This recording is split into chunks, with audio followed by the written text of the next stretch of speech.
Hi, I'm Gary White for Channel 6 Central Kentucky Television, and I am talking with Marion County School Superintendent Laura Schlosser.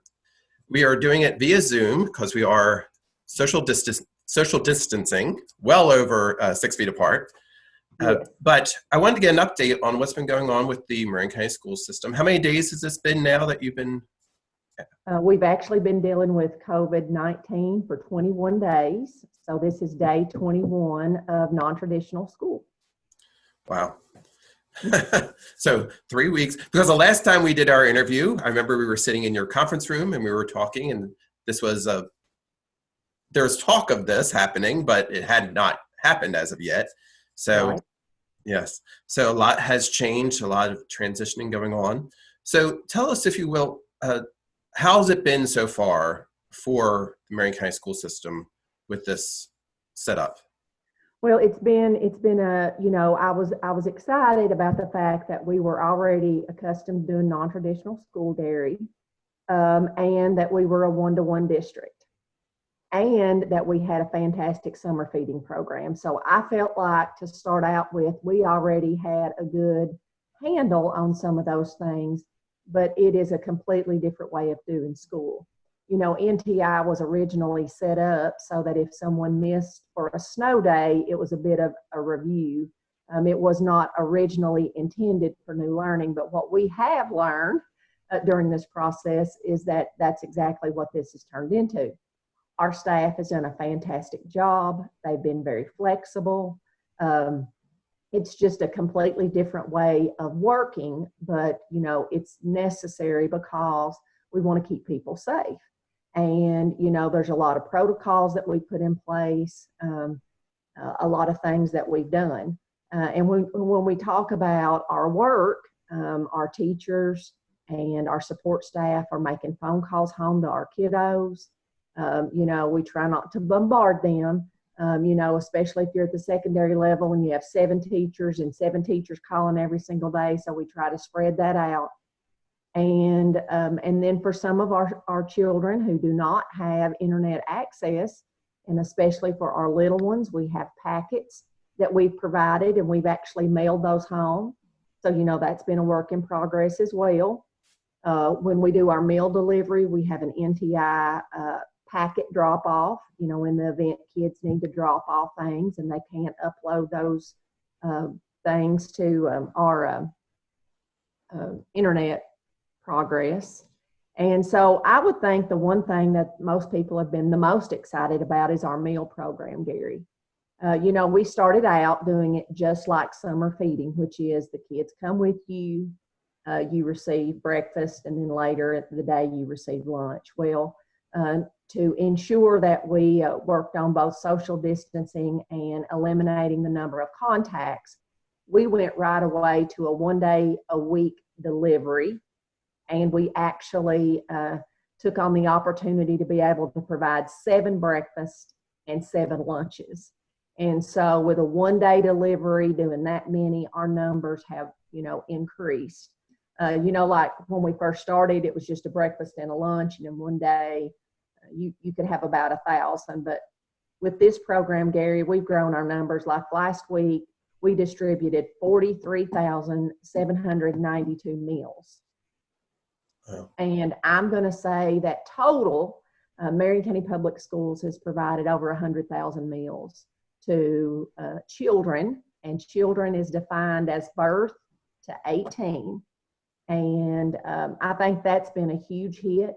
I think our food service staff, Ms. Wheeler, transportation, our volunteers have really gone out of the way. We've tried hard to also provide things that families can use, like instead of just individual carrots, a bag of carrots or a whole baking potato. One of the things that will change this week is, rather than doing 14 cartons of milk, Gary, every child received 14 cartons of milk. Wow. Every child will receive a gallon of milk. So if you have 3 children, when you come through the line, you're actually going to receive 3 gallons of milk. So that's a change. So it's almost like every single week, things change just a little bit. Another change, we had 16 different sites, but we are actually going to condense those sites down to the high school, the Night Academy, Lebanon Elementary, Calvary, West Marion, and Brookhaven. The one thing that I want folks to know about the reason for this is as the temperatures increase, and it is getting warmer, we have to worry about the safety of our food and keeping our cold temperatures cold. And you know, when you're putting 35 crates of milk on a bus at the Night Academy, and then you're driving 10 miles, and then you're giving out for an hour, you know, we're concerned with that. And so what we want to do is move those locations to a school site. And that way we can keep our cold. And then that way, as we need items, we can shuffle those out because we're going to have the volunteers basically almost like a runner. You know, because again, this is about safety. The last thing we want to do is provide something that would not be safe to our families. Another thing that we're doing, and we've continued, is our backpack program. I know you and I talk a lot about that. And our Family Resource Center directors are doing an amazing job with the principals, and we're actually delivering those. And we've been trying to deliver multiple weeks at one time, again, just to cut down on those contacts that we have with families. So we are continuing to work with grants that we can get to help us with more food, more equipment, things like that. I know a big thing that a lot of people are worried about is what do we do about graduation and prom? And today, on Monday, the superintendents have a conference call with the governor at 2:00. And so I'm sure that I'm going to receive some guidance. And, you know, obviously we want to celebrate the seniors. We want to have a graduation ceremony. I'm just not sure what we're going to be allowed to do. And, but one of the things that we are going to do in Marion County is we're definitely going to talk to our children, our seniors, and we're going to talk to them, and we're going to ask them, you know, what is it that you would like for us to do? You know, there are schools that are doing virtual graduations and drive-in graduations, and, you know, maybe a student and just a few family members there.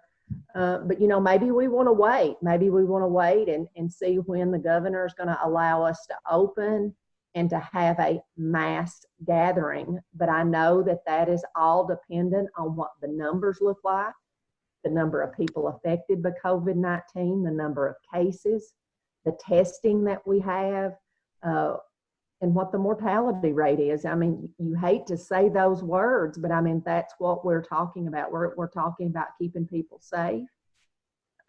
The high school delivered signs on Friday. And so if you're driving around, I'm sure you're seeing some signs that say we've got a 2020 senior there. So it was really cool that we could do that. We're just open to finding ways to celebrate, but doing that in a safe way, Gary. Absolutely. Now, the school year is progressing because it has to, right? Right. As it stands right now, what are you looking at in terms of how long for the school year? Is it still on track to be finished in May?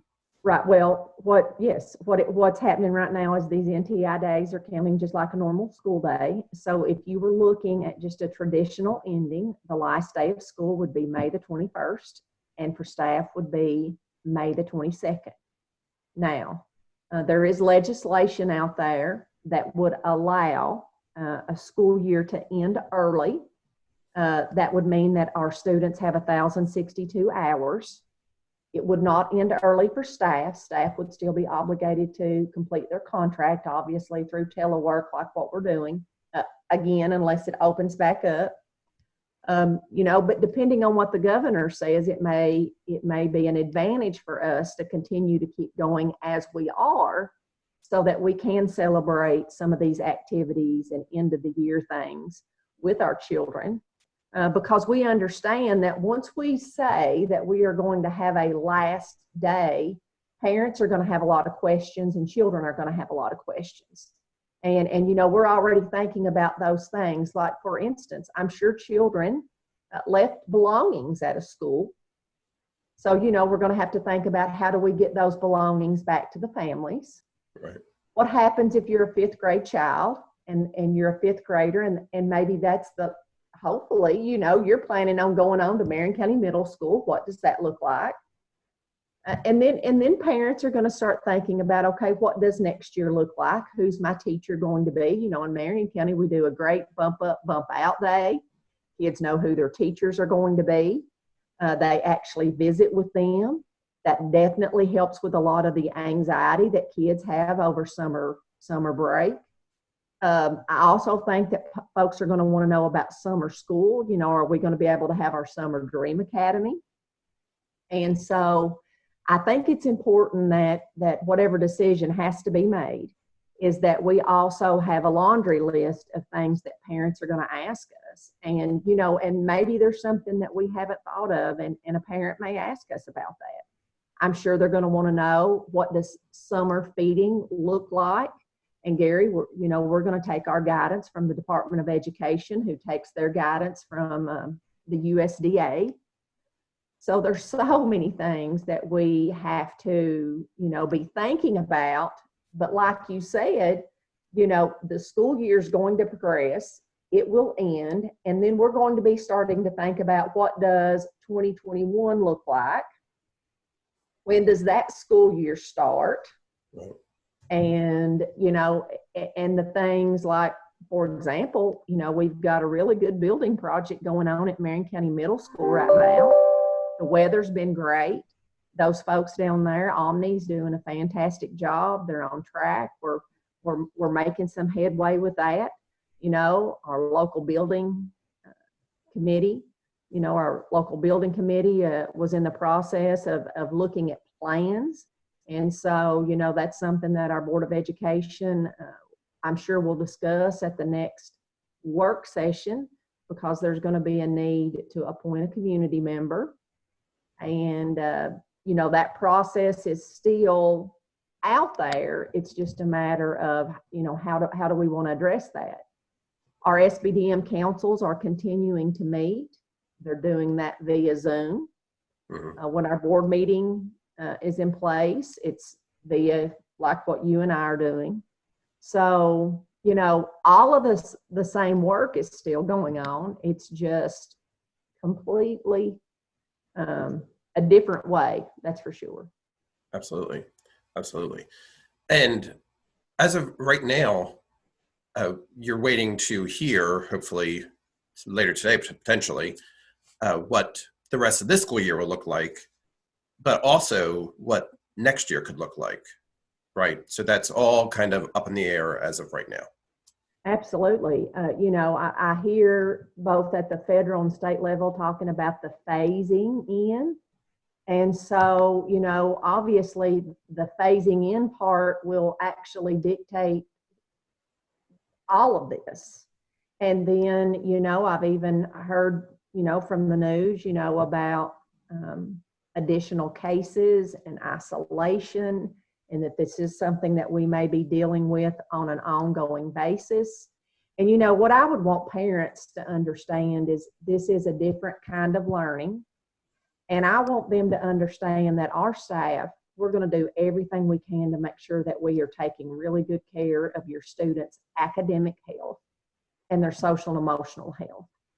If you're following us on Facebook, we even have a social and emotional learning Facebook page, and it talks about books that you can read and different kinds of activities that you can help with your child.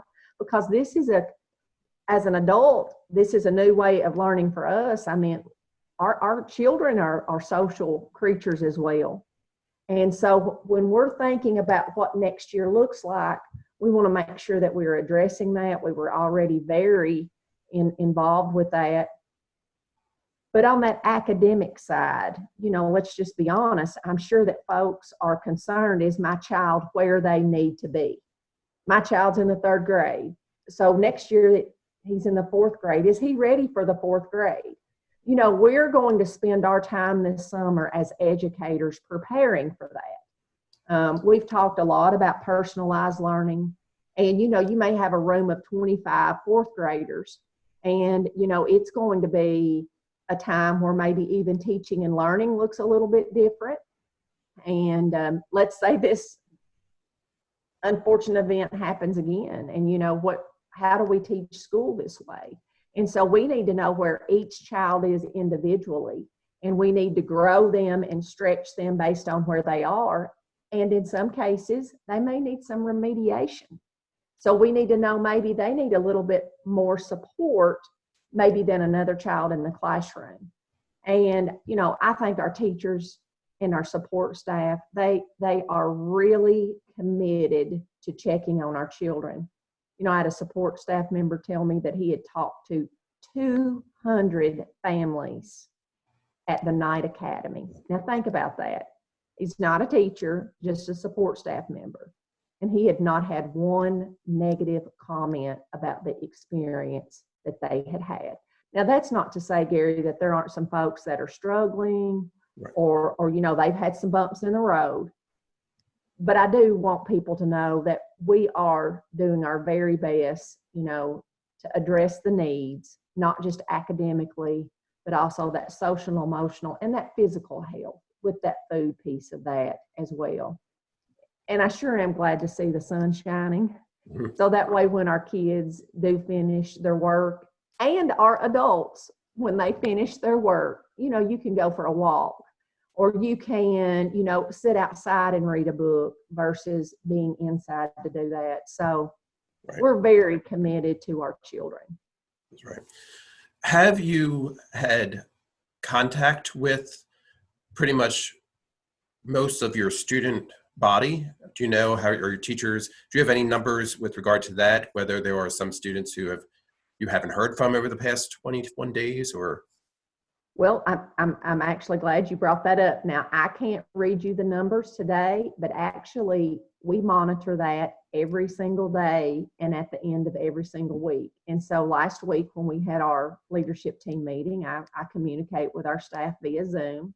I even have a Google Classroom that I connect with our Smile Club. And so, and our club sponsors are doing those same kinds of things. It's really cool that you can stay in contact with the kids. But yes, we are monitoring that.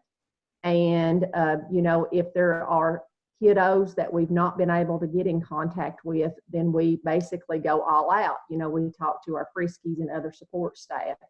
So we are monitoring if we have 25 kids in a classroom. Of those 25 kids in a week's time, how many of those kids have had someone either text them, Zoom, make a phone call, Facebook page, anything like that? We're not required to do one-on-one, but for instance, if Algebra 2 is a Zoom meeting and Patrick Campbell has, if he has 60 kids in class and 55 of the 60 are participating in the Zoom, then that would be 55. The great thing about our technology as well is it's recorded. So let's say that someone has a part-time job, and because of this, maybe someone that's in a different age category can't work, and maybe some of our kids have really stepped up. I know a lot of our kiddos are working a lot right now. So maybe they're doing Algebra 2 in the evening and they're not doing that in the afternoon. So we are monitoring that, and absolutely we want to know who the kids are that we've not been able to get in contact with. And it does make it a little bit difficult. Like normally we would do a home visit. That's a little bit different for us, but we're absolutely monitoring that. Principals are looking at that every single day. Right. So, and I know as you age in school, this virtual technology might be better for middle school or high school or what have you, the older elementary. But how is it for the young kid, the little ones with this? Well, if you've had an opportunity, and I'll use Miss Peak as an example, she does Facebook Live with her little ones, And they have really responded well to that. There's a lot of programs that our schools use that they can still use that technology piece. We've had virtual scavenger hunts. We're having a virtual talent show district-wide. It's funny, one of the principal, one of my leadership team members, when he logs in, it's his little boy's name, and he's in kindergarten. So you even have kindergarten students that are doing Zoom meetings. So they really love seeing their teachers. And another great thing that we've had is a lot of folks have been reading stories on Facebook. And so that way they're staying connected with the kiddos that way. So I think, Gary, our children are probably a little bit more flexible and adaptable than we are with some of these kinds of things. And so I think it's been, I think we've all learned a lot. I think our kids have learned a lot. And I think as the adults in the room, we've learned a lot as well. And how it stands right now, if the children are doing the work, they will be able to progress to the next level in the next school year in whatever realm that exists. Right. I did have a parent ask me at one of the feeding sites. She said, well, I've heard that they have to repeat this entire year. And that is not the case. You know, if there was a child that's going to be retained, that's going to be something that would be an individual family and child conversation. And that would be about skills and ability. And it wouldn't be about just this time of the year. It'd be something that we had been working on that entire school year. So don't want folks to worry. Please reach out to your principals, teachers. You know, we want to help. Great. Well, I'm glad we were able to have this Zoom meeting to discuss what's going on with the Marion County school system. Again, I'm talking with Laura Schlosser, who's the Marion County school superintendent. And we have, every time we've been meeting recently, we've been talking about the buildings and the progress made on that. Now, you mentioned a little bit about that, but can you tell us, is construction still moving ahead? Are you on track? What's that looking like right now? The only building project we have going on right now is just at the middle school, and our local planning committee has not met since the last time, since this has taken place. So that's not been brought up. Hopefully, maybe the next time you and I speak, I can give you an update on that. I'm sure that our board members are going to want to have a conversation about what that looks like and when they would like for those folks to get back together and have a conversation. So right now that's still on hold as far as our local planning committee. Marion County Middle School project is moving along nicely. Great. Well, thank you. Anything else you'd like to share with our viewers about Marion County schools and what's going on? I just appreciate everyone's patience, and we will please continue to log into our website. That's the most accurate, up-to-date information that you're going to receive. As I am given guidance, I will provide that to you via our website. Mr. Simpson puts out posts on our Facebook page as well. We share that also with our radio and our local newspaper. If there are questions that you have, please don't hesitate to let us know what those are, and we'll be happy to do our best to find the answer if we don't have the answer for you. So hopefully I'll have some news after I sit in on this conference call with the governor, and we'll be in touch, Gary. Sounds good. Well, thank you very much. Look forward to hearing what the next steps are for the Marion County school system. Again, I've been talking with Marion County School Superintendent Laura Schlosser. This is Gary White for Channel 6 Central Kentucky Television. Thank you.